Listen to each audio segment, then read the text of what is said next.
سننا، ابو ذر غفاری رو کے فرمایا کرتے تھے جب تم نافرمانیاں کرو گے تو علاقے تمہارے ہاتھوں سے نکل جائیں گے. سو نکل گئے. غوث اعظم کے بغداد پہ کئی دفعہ بم گرے. مولا علی شیر خدا کا شہر نجف کئی دفعہ بم کی نظر ہوا. امام علی مقام کے کربلا میں اب تک کئی دفعہ جنگیں ہو چکی، اس لیے کہ ہم نافرمانی کرتے ہیں، علاقے چھن جاتے ہیں. دوسری بات یہ کہ پھر ہمیں وہ طریقہ بھی نہیں آتا جس سے رب کو منایا جاتا ہے. آپ یقین کریں مسلمان پہ ایک 5 وقت کی نماز ہے، وہ بھی بوجھ ہے. 2.5 گھنٹے کی تقریر اور 5 منٹ کی جماعت میں لوگ بھاگتے پھرتے ہیں، بڑا مشکل ہے. آج تک مسلمان ایک 5 وقتہ نماز پڑھنے کے لیے بہانے ڈھونڈ رہا ہے ابھی تک. تو وہ مسلمان کہاں سے آئیں گے جو رات کو رویا کرتے تھے، راتوں کو اٹھ کے روتے تھے تو سویرے اللہ کافر کے مقابلے میں اتنی مدد کرتا تھا کہ 10 مسلمان لاکھوں کو بھگا دیا کرتے تھے. اس لیے کہ مدد کس کی شامل ہوتی تھی؟ بول کے بتائیے کون مدد کرتا تھا؟ کیونکہ دیکھیں نا یہ ہمیں طریقہ بتایا نبی پاک نے. اللہ حضور سے راضی تھا کہ نہیں؟ یار اس پہ جلدی جلدی بولو. اللہ راضی تھا نا؟ تو بدر کی رات حضور کیا کرتے رہے ساری رات؟ ساتھ نہیں تھا اللہ؟ وہ تو وہاں سے فرما رہا ہے غار ثور سے ان اللہ معنا. محبوب کہہ دے کہ اللہ تیرے ساتھ ہے. وہاں سے محبوب کہہ رہے ہیں اللہ ہمارے ساتھ ہے. وہاں سے اللہ ساتھ تھا، پر ساری رات بدر کی ساری رات. اور دعا کا رنگ کیا تھا؟ حضرت ابوبکر صدیق فرماتے ہیں حضور نے ہاتھ اٹھائے، اللہ یہ میرے 313 ہے، میں کل کمائی لے کے آ گیا. اے اللہ میری کل کمائی ہے، اگر یہ ہلاک ہو گئے تو قیامت تک کون تیری عبادت کرے گا؟ اے اللہ مدد فرما. اور حضور مناتے ہیں رب کو، کہتے ہیں یا اللہ تو نے وعدہ نہیں کیا تھا تو مدد کرے گا، یا اللہ تیرا وعدہ نہیں تھا تو کامیابی دے گا، یا اللہ تو نے ساری رات مناتے گزر گئی، ساری رات. صبح کا اجالا چمکا تو حضرت ابوبکر فرماتے اتنا لمبا سجدہ کیا، حضور سجدے میں تھے، میں دیکھتے دیکھتے تھک گیا، میں سجدے کی حالت میں ہی حضور پر لیٹ گیا، لپٹ گیا. میں نے کہا محبوبہ سر اٹھائیں، وہ دیکھیں اللہ نے مدد نازل فرما بھی دی ہے. اٹھائیے سر. حضور نے اللہ کو منایا، نبی پاک منایا کرتے تھے. ہم اب سجدوں میں بھی نہیں جاتے. اتنی سو گئی امت سجدوں تقریروں سے انقلاب لانا چاہتے ہیں، ہم خالی نعروں سے انقلاب برپا کرنا چاہتے ہیں. لوگ جب روتے تھے بوڑھے لوگ سجدوں میں، اور عالم فاضل صوفی کی تو کیا بات ہے نا، وہ تو اللہ کے نمائندے ہیں کہ جس کے صرف سفید بال ہو جائیں. میرے نبی پاک علیہ السلام نے فرمایا رب تو ان کی بڑی عزت کرتا ہے، ان کی بڑی.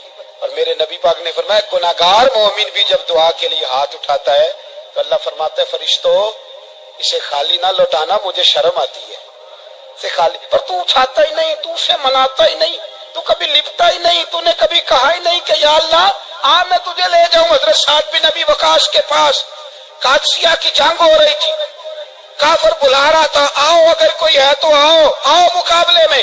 حضرت سعد بن نبی وقاص نے گھوڑے دوڑا دیے. دشت تو دشت ہیں صحرا بھی نہ چھوڑے ہم نے، بحر ظلمات میں دوڑا دیے گھوڑے ہم نے.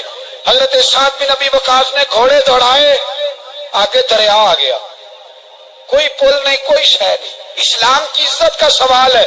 حضرت سعد بن نبی وقاص نے ہاتھ اٹھائے اور کہا اے اللہ اگر تو موسیٰ کی نافرمان قوم کو رستہ دے سکتا ہے تو تو ہمارے دلوں کو جانتا ہے، ہم تو اپنے رسول کے فرما بردار غلام ہیں. آنا مہربانی کر کی اگر تو نے دل مسلم کی دل جوئی نہیں تو ہمیں تانا دیں گے بت کے مسلم کا خدا کوئی نہیں. کہا اے اللہ مہربانی فرما اگر تو حضرت وَإِذْ فَرَقْنَا بِكُمُ الْبَحْرَ فَأَنْجَيْنَاكُمْ وَأَغْرَقْنَا آلَ فِرْعَوْنَ، اگر تو حضرت موسیٰ کی قوم کے لیے دریا پاٹ سکتا ہے تو ہم تو نبی پاک کے غلام ہیں. صحابہ کہتے ہیں جناب سعد نے دعا مانگی تو دریا نے رستہ عطا فرما دیا. یار تو دعا بھی نہیں مانگتا. حضور نے فرمایا دعا صلاح المومن، دعا مومن کا ہتھیار ہے، تو نے یہ بھی چھوڑ دیا ہے. اب تو باتیں کر کے تبصرے کر کے ٹی وی دیکھ کے اپنی رائے قائم کر کے کمنٹس کر کے سو جاتا ہے، یہ بھی سوتا خشک ہو گیا. تو دعا تک نہیں مانگتا؟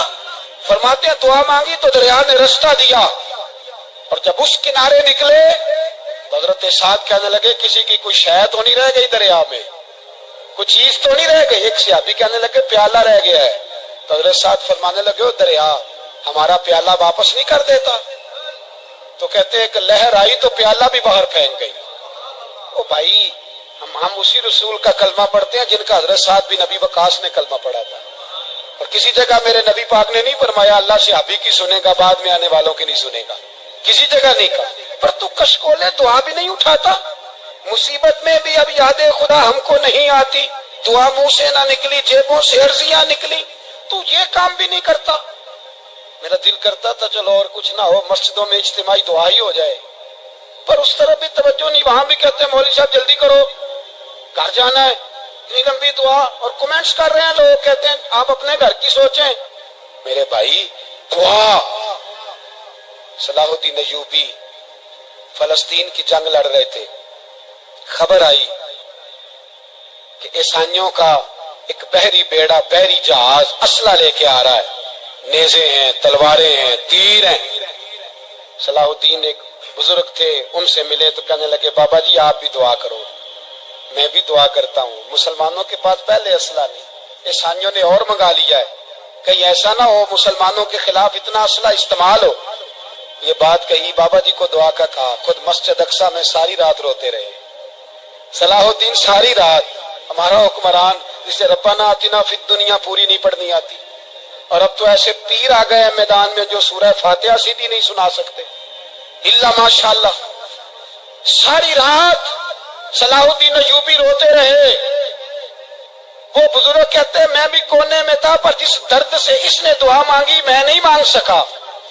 سویرے خبر آئی کہ دشمن کا وہ بحری بیڑا جو اسلحہ لے کے آ رہا تھا دریا میں غرق ہو گیا ہے۔ صبح خبر آئی تو وہ شخص ایک آگے بابا جی سے کہنے لگا بابا جی وہ بحری بیڑا دریا میں غرق ہو گیا، تو بابا جی رو پڑے، کہنے لگے دریا میں غرق نہیں ہوا، صلاح الدین ایوبی کی آنسوؤں میں غرق ہو گیا ہے، اس کے آنسوؤں میں غرق ہو گیا ہے، اس نے رب سے دعا ہی ایسی مانگی اس کے آنسوؤں میں۔ تو دعا بھی نہیں مانگتا میرے بھائی مسلمانوں کے لیے، تو دعا بھی نہیں مانگتا۔ امام حسین میدان کربلا میں تھے، ایک راوی کہتا ہے 3 دن پانی بند رہا ہے، روٹی بند رہی ہے، پر قرآن پاک کی تلاوت 1 منٹ کے لیے بھی بند نہیں ہوئی، دعا اور التجا 1 منٹ کے لیے بھی بند۔ حسین کے خیمے سے یہ آواز بار بار آتی رہی، یا اللہ استقامت بھی دے اور صبر بھی عطا فرما۔ دعا کا رستہ بند، تلاوت بند نہیں ہوئی، اللہ کی بارگاہ میں سجدے بند نہیں ہوئے، تو چھوڑ گیا ہے، تو دعا تک نہیں مانگتا۔ دعا تو انقلاب برپا کر دیتی ہے، دعا تو حالات بدل دیتی ہے، دعا تو تبدیلی لے آتی ہے۔ کوئی بیٹھا ہوا مجھے دور دعا دیتا ہے، بس دعا دیتا، فقط دعا دیتا ہے۔ کوئی بیٹھا ہوا مجھے دور دعا دیتا ہے، میں ڈوبتا ہوں پر سمندر اچھال دیتا ہے۔ وہ بھائی تو دعا بھی چھوڑ گیا۔ پہلی بات آپ کی خدمت میں یہ ہے کہ جاگیں، مسلمان بنیں۔ دوسرا کچھ نہیں کر سکتے تو دعا تو کر سکتے ہیں نا، دعا کا رستہ اپنائیں۔ اور پھر میرے نبی پاک علیہ السلام نے 2 باتیں فرمائی، کان کھول کے سن لینا، 2 باتیں۔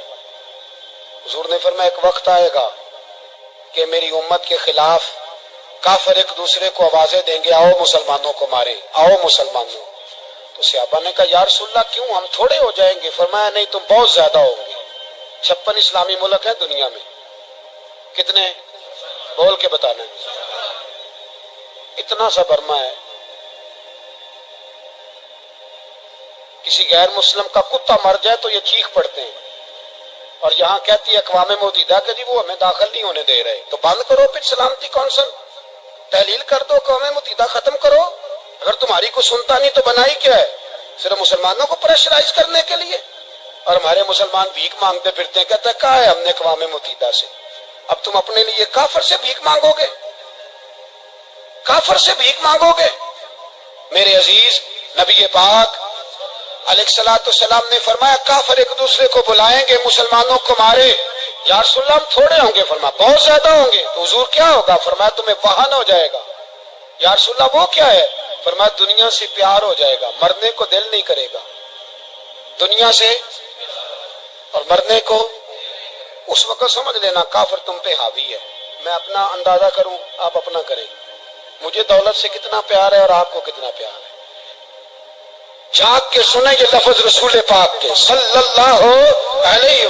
حضور نے فرمایا جب تجھے دنیا سے پیار ہو جائے، دولت سے پیار ہو جائے، اقتدار سے پیار ہو جائے، اور جب تجھے موت بری لگنے لگے، تیرا مرنے کو دل نہ کرے، پھر کافر تیرے اوپر چڑھ آئے گا.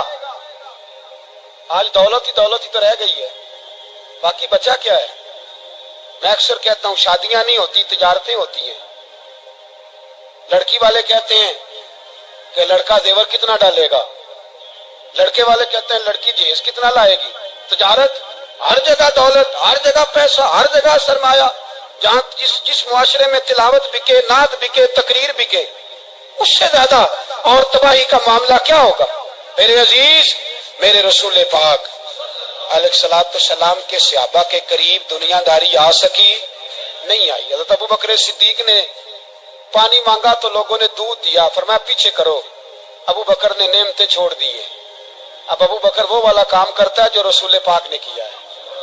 فرمایا نہ دودھ شاید پیش نہ کرو، جو مانگتا ہوں بس وہ دو. حضرت ابو بکر صدیق نے بڑے مالدار تھے. حضرت عمر فاروق رضی اللہ تعالیٰ عنہ کے پاس صحابہ کرام جمع ہو کے آئے.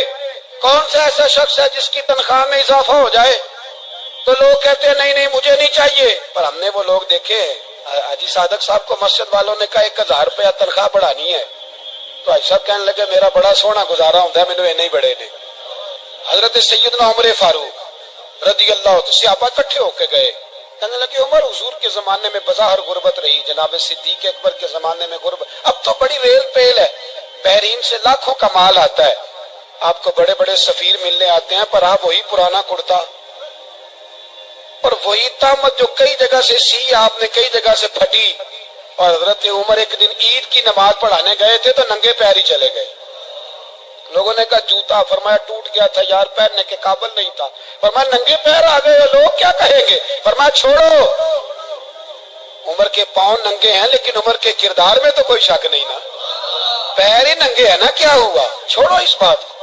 کوئی پیار نہیں دنیا داری سے، دولت سے کوئی چکر ہی نہیں. حضرت سیدنا عمر فاروق رضی اللہ تعالیٰ عنہ کو صحابہ نے اکٹھے ہو کے کہا، یہ ہے امت کے بیدار ہونے کے طریقے جو عرض کر رہا ہوں. کہا جناب آپ اب بڑا مال غنیمت ہے اور جس طرح ہر صحابی کا حصہ ہے آپ کا بھی حصہ ہے، تو ایک نیا کرتا ہی ڈال لیں آپ خرید کے.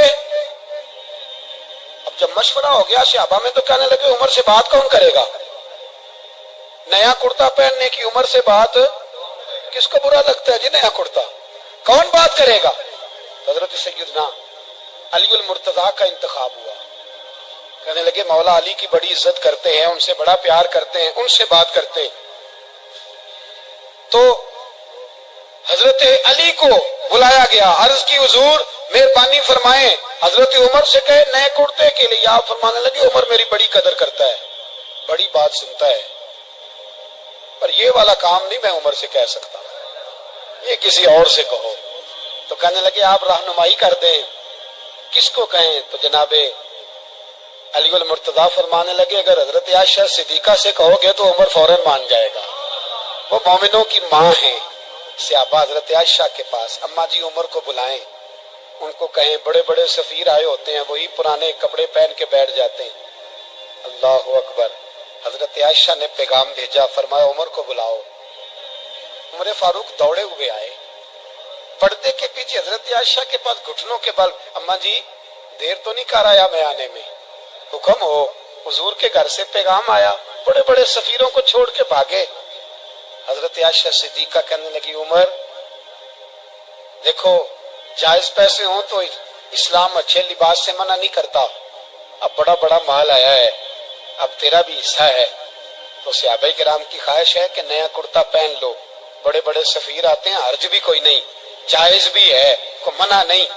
حضرت عمر نے گردن جھکا، جی اماں جی، جی اماں جی، جی اماں جی. حضرت عائشہ کہتی ہیں بات ختم ہوئی، عمر نے گردن اٹھائی تو عمر کی داڑھی آنسوؤں سے بھری ہوئی.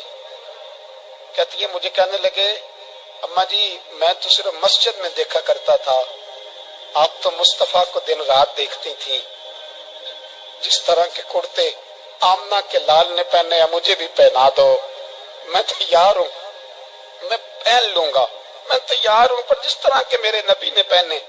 حضرت عائشہ کہتی ہے میں پھوٹ کے روئی، میرا پلو آنسوؤں سے بھر گیا۔ فرماتی ہیں میں عمر کی بات سنتی گئی تو میرا پلو آنسوؤں سے، میں نے کہا عمر تو جا، تو ٹھیک ہے۔ فرماتی ہے عمر فاروق سلام کر کے اٹھے، امیر المومنین چلے گئے، اس کونے میں صحابہ چھپے ہوئے تھے، وہ آئے، کہا اماں جی کیا بات ہوئی؟ تو میں پھر رو پڑی۔ میں نے کہا کیا بتاؤں، تمہیں پرانے کرتے نظر آتے ہیں، اسے محمد عربی کے جلوے نظر آتے ہیں، اسے رسول اللہ کا رنگ نظر آتا ہے، اسے وہ غلامی نظر آتی ہے۔ عمر کو دنیا سے پیار، اور دنیا سے پیار نہیں تھا، دعا پتہ کیا تھی؟ یوں جھولی اٹھا کے اللہ مرزقنا شہادتن فی سبیلک وجعل موت فی بلد حبیبک، اللہ عمر کو بسترے والی موت نہ دینا، موت شہادت کی دینا، اور میں میدان میں جا کے نہیں مرنا چاہتا، مجھے رسول اللہ کے شہر میں موت چاہیے، باہر جا کے نہیں، یہی میدان لگے مدینے میں، یہی موت آئے، اسباب بنا، میں مدینہ بھی نہیں چھوڑنا چاہتا۔ او بھائی ان لوگوں کو نہیں پیار تھا، جناب صدیق اکبر کا وصال ہوا تو زہر کے اثر سے، وہ جو آپ کو زہر لگا تھا، بعد مفسرین نے لکھا ہے کبھی کبھی وہ جو سانپ نے ڈسا تھا تو کبھی کبھی اس کا اثر آتا تھا، بس اللہ نے شہادت دینی تھی کبھی کبھی، ورنہ تو بڑی شفائیں تھیں۔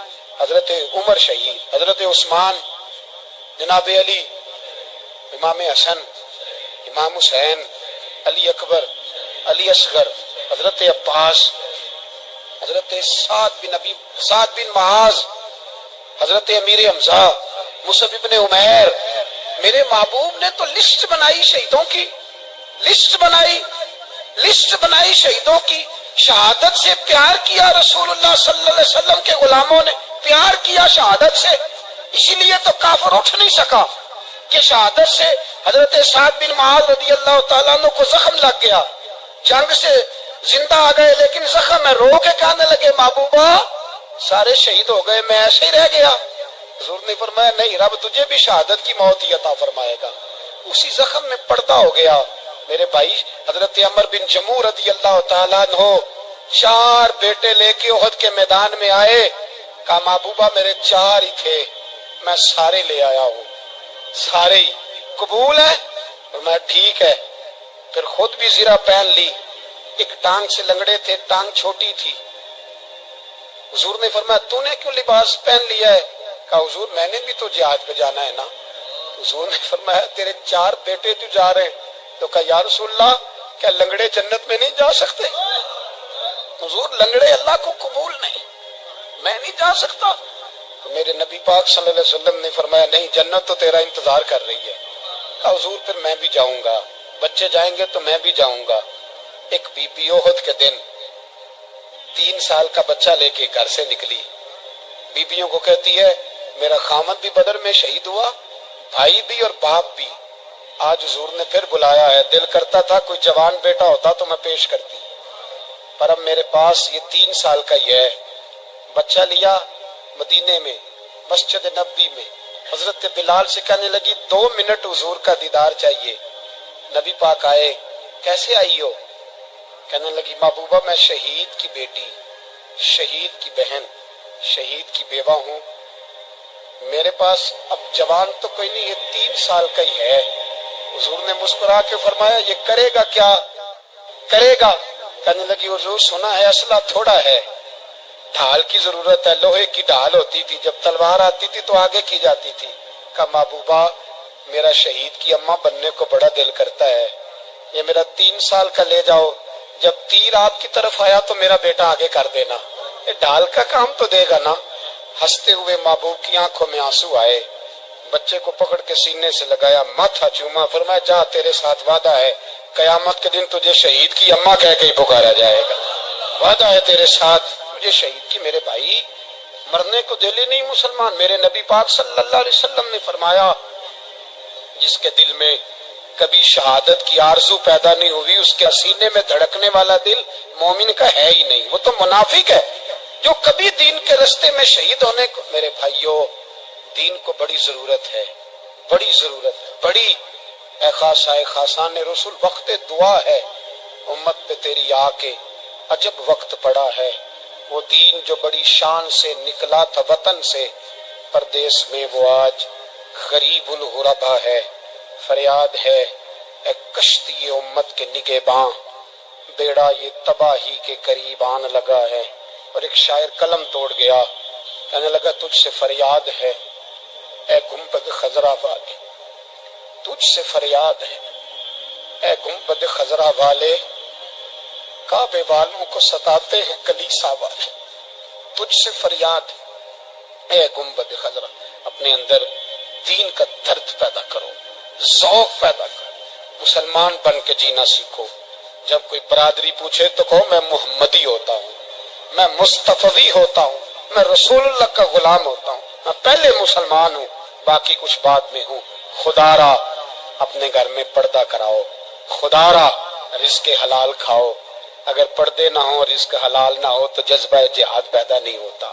خدا را اپنے اندر انقلاب برپا کرو، دین کے لیے جینا سیکھو۔ دین بڑا تڑپتا ہے، دین بڑا روتا ہے۔ رسول اللہ آج تجارت کرنے والے ملتے ہیں، آج سیاست کرنے والے ملتے ہیں، دین والے نہیں ملتے، دین کے درد والے نہیں ملتے۔ اپیل ہے آپ سے، آج رات 2 نفل پڑھ کے اور کچھ نہ ہو سکے تو مسلمانوں کے لیے دعا ضرور کر دینا، ان کے لیے دعا ضرور کر دینا۔ اپنے آپ کو بیدار کرو، بیدار کرو۔ بھئی ہم تو آج تک اس لیے ڈر رہے ہیں کہ ہمارا چہرہ ہی نبی پاک جیسا نہیں بن سکا، تو داڑھی رکھنے میں بھی ہم ڈرتے ہیں، نمازی بننے، مسجد آباد کرنے میں، مسلمان کہلانے میں بھی تک خوف ہے۔ تو بتلاؤ نا اس سے آگے بات کب چلے گی؟ جہاد کی بات تو بڑی آگے جا کے، بدل جاؤ، رسول اللہ کا غلام بن کے جینا سیکھو۔ نبی پاک صلی اللہ علیہ وسلم کی غلامی کا پٹا اپنے گلے میں ڈالو، یہی امام حسین کی سوچ ہے، یہی امام علی مقام کا پیغام ہے، اس کو کبھی فراموش نہ کرنا۔ امام حسین ہمیں بتا گئے سارا کچھ لٹ جائے پر دین کے اندر کوئی نقص واقعہ نہ ہونے پائے، کوئی شرابی، کوئی بے ایمان، کوئی لٹیرا کبھی اس کے سپورٹر نہ بننا۔ ہمیشہ وہ کسی شاعر نے کہا تھا ہم سے نہ رقم ہوں گے قصیدے یزید کے، کسی نے کہا کسی ظالم نے میری سپورٹ کر، میری بات کر، تو اس نے کہا ہم سے نہ رقم ہوں گے قصیدے۔ حضرت رابعہ بصریہ فرمانے لگی چھوڑ دے، ایک بخشا ہوا ایک بخشی ہوئی کا کفن چوری کرے گا، بس کر چھوڑ دے۔ تو کہتے میں کام کے پیچھے گرا تو میں نے کہا تو بخشی ہوئی ہے، تیرا تقویٰ پرہیزگاری خوف خدا زمانہ جانتا ہے، پر میں کیسے بخشا ہوں؟ میں تو پاپی ہوں، میں نے تو ساری زندگی گناہ کبیرہ کیا، مردوں کے کفن چوری کی، میں کیسے بخشا گیا؟ تو اماں کہنے لگی بولے کل جس نے بھی میرا جنازہ پڑھا ہے رب کریم نے سب کی بخشش فرما دی، بخشے گئے سارے جنازے میں آنے والے۔ اللہ اپنے بندوں کو احسان عطا فرماتا ہے۔ میرے حضرت قبلہ عالم دوستو، دیانتداری سے کہتا ہوں مسجد میں بیٹھا ہوں اس وقت، اگر وہ والی سیرت جو کتابوں میں ہم ولیوں کی پڑھتے ہیں وہ اگر کسی شخص میں پائی جاتی ہے تو وہ میرے شیخ میں پائی جاتی ہے، میرے حضرت میں۔ ابھی آپ جب آئے لوگ کہتے ہیں آپ کی آخری ملاقات کب ہوئی، تو میں کہتا ہوں آخری ہوئی نہیں، کبھی نہ کبھی ہوگی۔ یہ کیسے ہو سکتا ہے؟ مالی دا کم پانی دینا، پھل پکے ہون یا کچے، پیر مریداں دے سر تے رنگ ہے، وہ جھوٹے ہون یا سچے۔ ہماری تو ملاقات آخری کی، ہم تو جنت میں بھی کٹھے رہیں گے، ان کے قدموں میں رہیں گے، اور ہم اللہ سے دعا مانگتے ہو جنت میرے کس کاری جتھے یار نظر نہ آوے، وہ دوزخ میں لکھ بہشتاں جتھے سونا آوے جاوے، تو وہاں بھی کٹھے ہوں گے۔ میں ابھی آخری دفعہ جب گیا تو یہ عزیزم ابرار بھی میرے ساتھ تھے، اجازت تھی 2 لوگوں کو ملی وہاں تک جانے کی، آپ کراچی تشریف فرماتے، وہ میرے ساتھ تھے۔ 2 گھنٹے ہم بیٹھے رہے، بے خبر ہو جو غلاموں سے واقعہ کیا، 6 7 8 گھنٹے انتظار کرنا پڑا، شکن بھی نہیں آیا۔ نکا جی کہتے ہیں اسے بٹھاؤ بٹھاؤ، تو بندہ کسی جگہ کا اپنے آپ کو کتا بھی کہے تو کتے تو بیچارے ساری دیہڑی باہر بھی نوکری کر جاتے ہیں، یہ بھی نہیں کہتے میں نے اندر آنا ہے، وہ تو کبھی کہتے ہی نہیں۔ انہوں نے کبھی کہا ہے بندہ سگ بھی کہلائے اور پھر وہ ڈیوٹی بھی اور طرح کی کرے، نوابوں جیسی ڈیوٹی کرنا اور بات درویشی اور غلامی کی کرنا، یہ کیسے؟ دو باتیں تو نہیں ہوتی، بات تو ایک ہوتی ہے۔ دنیا خسماں دی وچ عذاب وسن بھاگ جاگ جاندے ہو نہ گولی، کئی گھنٹے انتظار کیا، کئی لوگ آئے، حضرت کب آئیں گے؟ چلے گئے، کئی آئے تو وہاں ایک مولانا بوڑھے بیٹھے تھے، مولانا اسرائیل ان کا نام تھا، تو مجھے کہنے لگے مولانا آپ نے نہیں جانا؟ میں نے کہا جی ہم نے کہاں جانا ہے، ہم تو یہاں رہنے کے لیے آئے ہیں۔ جب ان کی ایک دو شخص نے تھوڑی سی میرے اوپر تنقید کی نظر بھی ڈالی کہ یہ کب سے آیا ہے، تو کچھ ہوتا تو ملاقات نہ ہوتی، اور ہم ہیں بھی نہیں، ہم کچھ بھی نہیں، ہمارا تو چوتھے درجے کے نوکروں میں نام آ جائے تو بڑی بات ہے۔ چوتھے درجے کے نوکر، نوکروں کو بھی کس میں ہوتی ہے نا، ایک سیکٹری ہوتا ہے، ایک چوکی دار ہوتا ہے، ان کے پاس بھی چابیاں وابیاں ہوتی ہیں، ایک بار والا ہوتا ہے، ایک چوتھے پانچویں درجے کا نوکر ہوتا ہے جس کو کبھی کبھی بتایا جاتا ہے چل گاڑی دھو دے، چل تو آ جا۔ ہم تو چوتھے درجے کے نوکر بننے کو بھی بھائی بڑے تیار ہیں اور ایمانداری سے تیار ہیں، وہ رکھ لے بس مہربانی۔ تو حضرت بیٹھے رہے، دیر ہو گئی، تھک جاتا ہوں، تھک گیا، بات آگے نکل گئی۔ بیٹھے تھے تو تنہائی تھی، مجمع ہوا نا، جب مجمع بار محفل پہ حضرت ہمیں نہیں ملے، بار سیدھے مجلس پہ کئی سالوں کے بعد ملاقات ہوئی، چر ہویا مینو ترلے لیندے کدی موڑ میرے ول واگاں، خواب میری ایک وار جے آویں میں ساری عمر نہ جاگاں۔ دیر ہو گئی، میں بڑا ترسا ہوا بیٹھا تھا، کئی گھنٹے بیت گئے، بیٹھے رہے، مرضی ہے نا جی، یہی رس بولے تھے دی مہربانی۔ دیر کے بعد جب وہاں پہنچے نا اسٹیج پہ سامنے حضرت کے پاس، حضرت سٹیج پہ آ گئے تو میری طبیعت ہے کہ میں جب اپنے شیخ کے پاس بیٹھتا تھا تو سب سے پیچھے بیٹھنے کی کوشش کرتا تھا، اس لیے کہ بڑھ بڑھ کے آگے ہونا کمال نہیں، کو پکڑ کے آگے کرے تو پھر بھی تھوڑی سی نوکری قبول ہونے کی بات سمجھو۔ پیچھے بیٹھ گئے ہم لوگ، میں بھی اور ابرار بھی، ہم پیچھے بیٹھ گئے۔ اب وہاں علماء اور مشائخ کا ڈھیر لگا ہوا تھا، حضرت کی نظر بظاہر خاصی کمزور ہے، لیکن جب بیٹھے تو یہ میرے ساتھ موجود تھے، آپ گواہی لے سکتے ہیں، حضرت نے فوراً نقیب محفل سے کہا کہ وہ پیچھے بیٹھا اسے تو آگے بلاؤ۔ تو میں جب اٹھا نا تو آپ یقین کریں میرا دل کرتا تھا پھاڑ ڈالوں کپڑے اور میں یہاں لوگوں کو بتاؤں کہ بے خبر ہو جو غلاموں سے واقعہ کیا ہے۔ ہم لوگ آگے گئے اور جب میں اسٹیج پہ ان کے قدموں میں بیٹھا تو مجھے کہنے لگے بچے کو بھی بلاؤ جس کو ساتھ لائے ہو۔ اور جب میں بیٹھا ایمانداری کی بات ہے، میں نے سلام لی کان میں نے کہا حضور طبیعت کیسی ہے؟ فرمانے لگے تو جب سے آیا ہے مجھے تب سے پتا ہے تو بیٹھا، تو جب سے آیا ہے مجھے تب سے پتا ہے، اب کل واپس چلے جانا اور جا کے وہاں دین کی نوکری کرنا، تو جب سے آیا ہے مجھے تب سے۔ مجھے فرمانے لگے کہ تو جب سے آیا ہے نا مجھے تب سے پتا ہے، جاؤ نوکری کرو۔ اور ایک جملہ کبھی نہیں بھولتا، فرمانے لگے میں تو تمہارے ساتھ ہی ہوتا ہوں، بس بات ختم ہو گئی، معاملات حل ہو گئے۔ باتیں بڑی ہیں، جو کروں تو کیا کروں، کہو تو راز حیات کہہ دوں، حقیقت کائنات کہہ دوں، وہ بات کہہ دوں جو پتھروں کے دلوں کو بھی پاش پاش کر دوں۔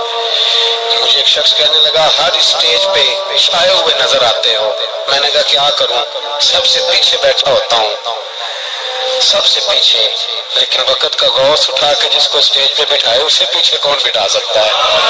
ہم وہ جڑیاں گڈیاں اب تو ہی اٹھیاں، ہم نے ان کی زندگی میں رانائی دیکھی ہے، غریب پروری دیکھی ہے۔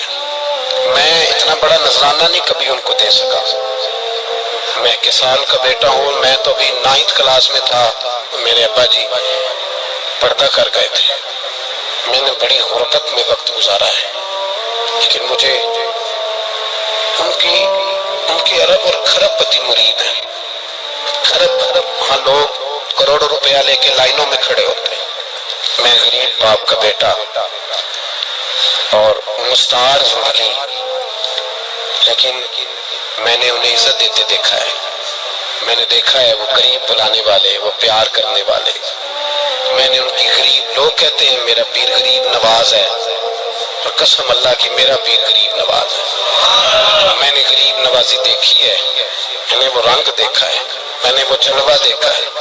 ان کے نرگسی ہونٹ جب کبھی کبھی میرے پیشانی کا بوسہ لیتے تو مجھے یوں لگتا ہے کہ اللہ نے جتنی خوشبو دنیا میں رکھی تھی میرے شیخ نے ساری میرے وجود کے اندر اڈیل دی.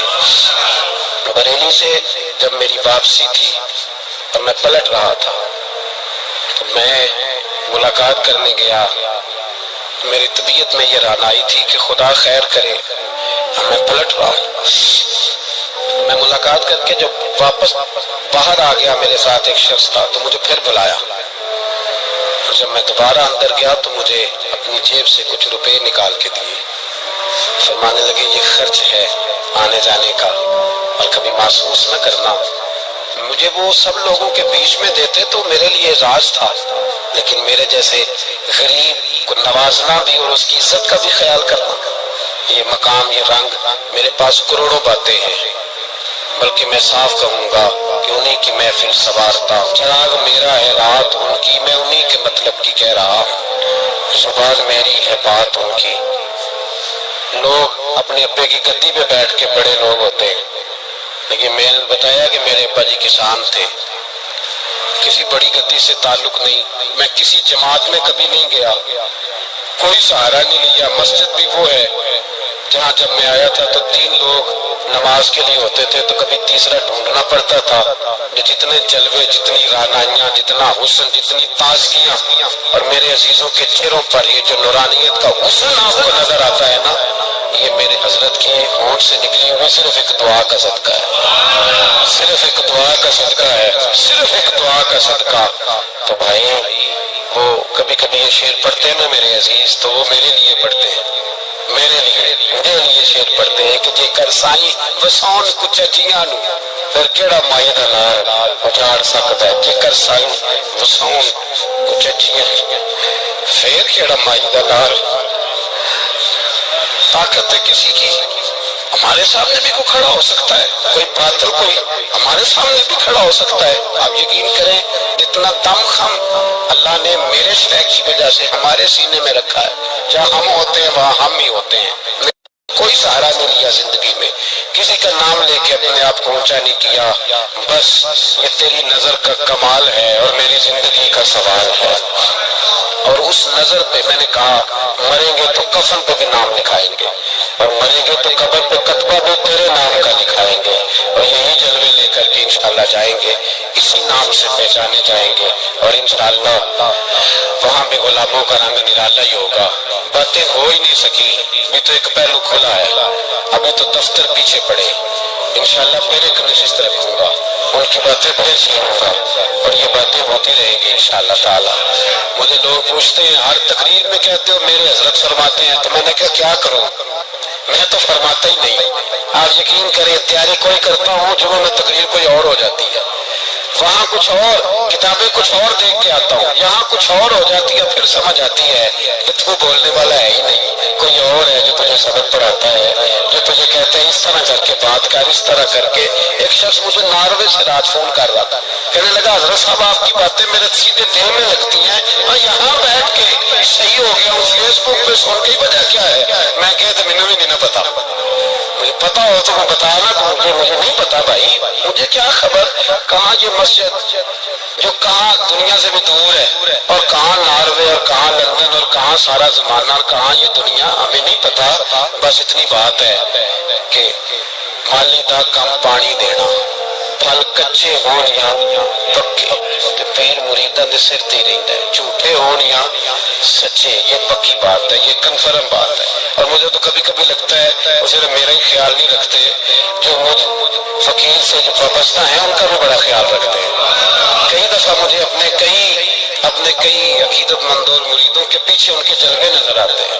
مجھے ایسے لگتا ہے جیسے چھا گئی ہے ان پر میرے حضرت کی نورانیت. مجھے رنگ نظر آتا ہے اپنے درویشوں میں ان کے حسن کا. بس دعا کریں تا ابد آستانہ یار رہے، وہ آسرا ہے غریبوں کا.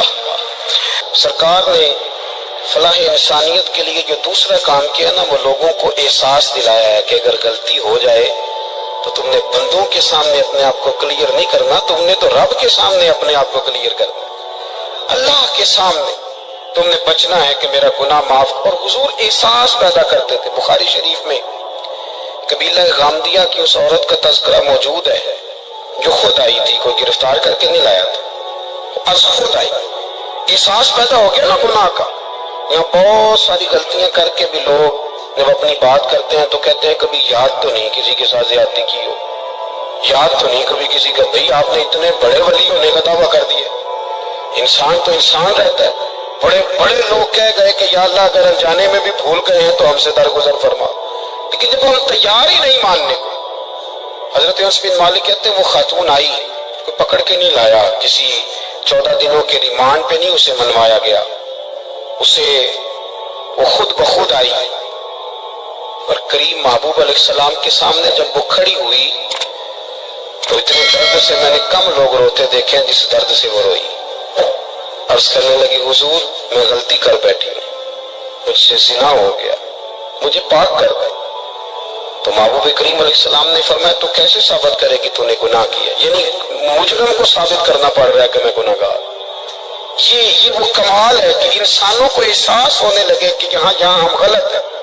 جب اعتراف جرم ہوتا ہے، جب بیماری کی تشخیص ہوتی ہے تو پھر اس کا علاج بھی ہو جاتا ہے۔ حضرت انس بن مالک کہتے ہیں وہ عرض کرنے لگی حضور میرے پیٹ میں ناجائز بچہ ہے۔ حضور نے فرمایا جا جب بچہ پیدا ہو تو پھر آنا۔ وہ 8 ماہ کے بعد آئی تو اس کی گود میں پھول سا بچہ تھا۔ حضور نے فرمایا واپس جا، جب روٹی کھانے لگ جائے تو پھر آنا۔ وہ 2 سال 2.25 سال دودھ پلاتی رہی، پھر جب آئی تو بچے کے ہاتھ میں روٹی کا ٹکڑا تھا۔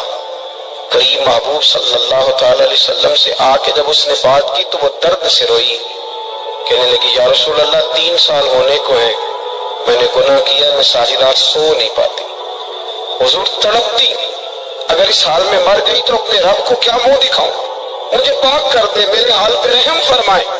محبوب کریم صلی اللہ علیہ وسلم نے بچہ ایک صحابی کو دیا، فرما بچوں کی طرح پالنا، اور کہا اسے لے جاؤ، پتھر مار مار کے اسے سنسار کر دو۔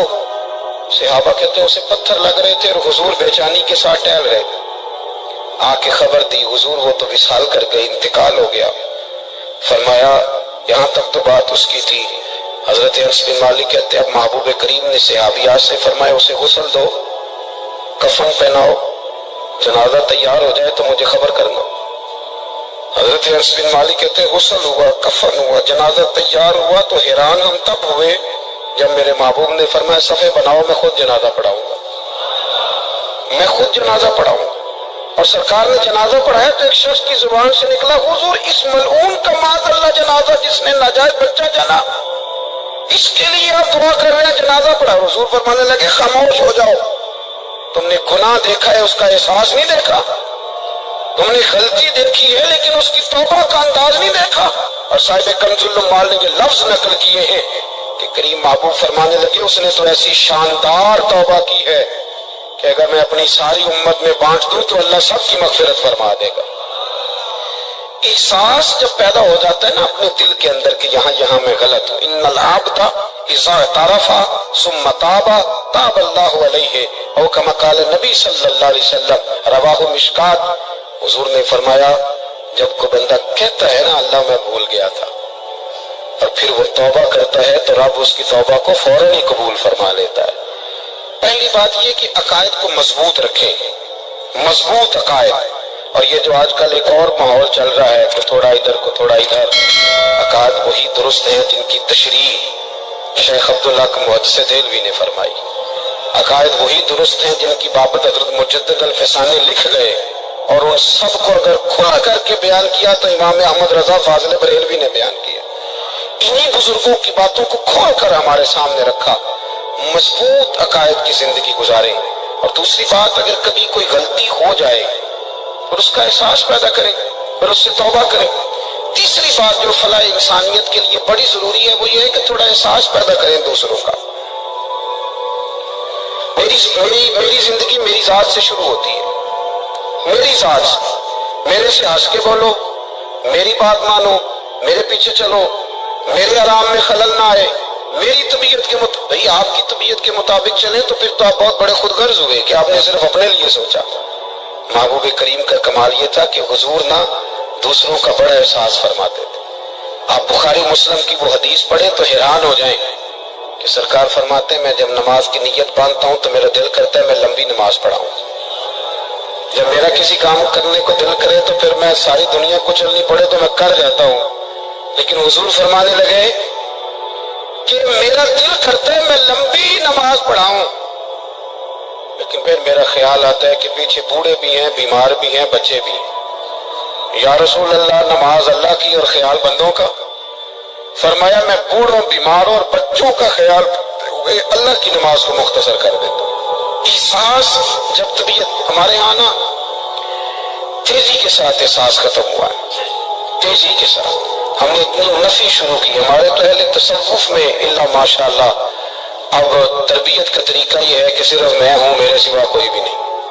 صحابہ کرام علیہم رضوان کی عادت تھی کہ جب کسی سے ملاقات کرتے تو السلام علیکم کے بعد سورہ عصر کی تلاوت کیا کرتے تھے۔ اس کا مقصد ایک دوسرے کو سبق یاد کرانا ہوتا تھا، نئے سرے سے عزم نو کرنا ہوتا تھا۔ اس سورت کے مضامین ایک دوسرے کو یاد کرانا مقصد تھا۔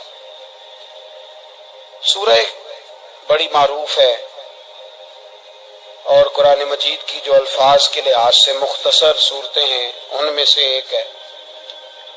اللہ تبارک و تعالی نے قسم اٹھا کے کہا والعصر، محبوب مجھے تیرے پاکیزہ زمانے کی قسم ہو،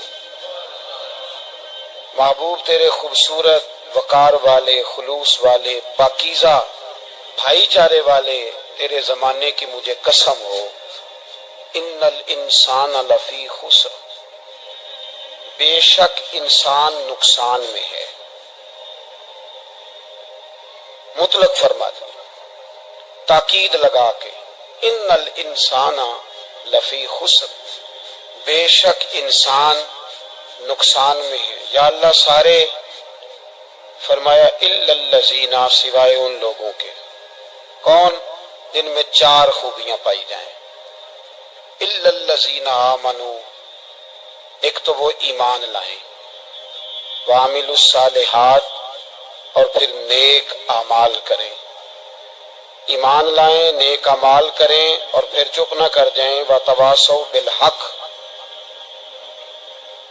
پھر حق بات کا اعلان کریں۔ ایمان لائیں، عمل صالح کریں، تیسرا کام کیا کرنا ہے؟ چلیں سارے بولیں گے تو اعلان بھی ہوگا نا، ایسے تھوڑی ہوگا کہ ایک دو آدمی اعلان کرے تو دنیا جاگ جائے۔ حق بات کا اعلان کرنا ہے۔ ایمان لانے کے بعد، عمل صالح کرنے کے بعد تیسرا حکم کیا ہے؟ آپس میں حق بات کی تلقین کرو، اور حق بات کی تم تلقین کرو، پھر تمہیں کوئی کہے کچھ نہ، پھر تم پہ ظلم نہ ہو، پھر تمہیں ستایا نہ جائے، یہ کیسے ہو سکتا ہے؟ پھر تم بڑے پاک صاحبزادے، پیرزادے، علامہ صاحب، سیاستدان، بیوروکریٹ بن کے بڑی ایک طرف ہو کے آرام سے زندگی گزارو، سارے تم، یہ کیسے ہو سکتا ہے؟ وتواصوا بالحق، جب تم حق بات کی نصیحت کرو گے پھر تکلیف آئے گی، پھر کیا کرنا ہے؟ وتواصوا بالصبر، پھر ایک دوسرے کو صبر کی نصیحت بھی کرنی ہے۔ وتواصوا بالحق، ایمان لانے کے بعد، عمل صالح کرنے کے بعد تیسرا کام کیا کرنا ہے؟